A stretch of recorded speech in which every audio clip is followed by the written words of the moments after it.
Hi all! இன்னைக்கு நம்ம தென்காசி செங்கோட்டை சைடுல ரொம்ப ஃபேமஸா இருக்கிற ஒரு ட்ரெடிஷனல் ஸ்நாக்ஸ் பத்தி தான் பார்க்க போறோம். இதுக்கு பேரு முட்டைக்கோஸ். லோக்கல்லா இத வெடி கேக்ன்னு கூட சொல்லுவாங்க. இதுக்காக நம்ம எடுத்துக்கிறது கொஞ்சம் சர்க்கரை, அதுக்கு பிறகு ஏலக்காய் போட்டு நல்லா பிளெண்ட் பண்ணி வச்சுக்கணும். அதுக்கு பிறகு அதில கொஞ்சம் முட்டை அடிச்சு ஊத்தி, அதையும் நல்லா பிளெண்ட் பண்ணி நல்லா வச்சுக்கணும். இது ஒரு டீ ஸ்நாக்ஸுங்க. இது வெளிய நல்லா கிரிஸ்பியாவும், உள்ள ரொம்ப ஃப்ளஃபியாவும் அழகா இருக்கும்.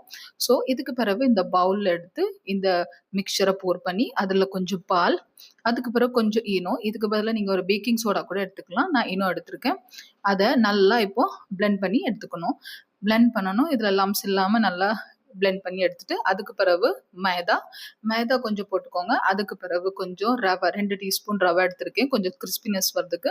அத நீங்க நல்லா பேட்டர் இது பண்ண இதெல்லாம் அதிகமா பண்ண முடியாது. ஸோ கைட்ட பெசஞ்சுக்கோங்க. கொஞ்சம் கீ போட்டுட்டு, அதுக்கு பிறகு கொஞ்சம் சால்ட் போட்டுட்டு, நல்லா கைட்ட நல்லா அத பெசஞ்சு எடுத்துக்கோங்க. கொஞ்சம் கொஞ்சம் பிசுபிசுப்புத்தனமா இருக்கும்.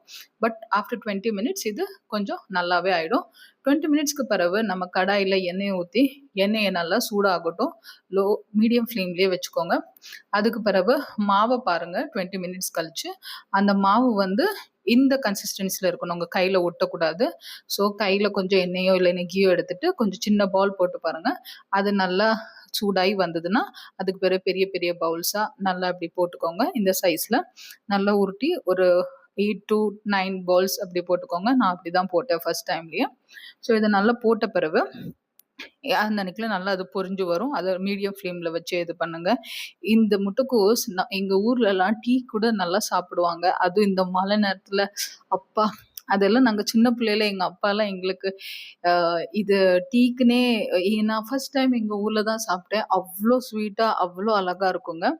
ஸோ இத நம்ம இப்படி எடுத்துக்கணும். இத நல்லா பொரிச்சு எடுத்துக்கணும். நல்லா நாலா சைடும் நல்லா வந்து ஒரு கோல்டன் ப்ரவுன் கலர்ல நல்லா இப்படி வந்த பிறகு, அதுக்கு பிறகு இத ஒரு பிளேட்ல மாத்தி எடுத்துக்கணும். அவ்வளோதான். ஸோ இந்த மாரி ஸ்நாக்ஸ் பண்ணுங்க. நல்லா கிரிஸ்பியா இந்த வர ரெய்னி சீசனுக்கு பயங்கரமா இருக்கும். Enjoy all.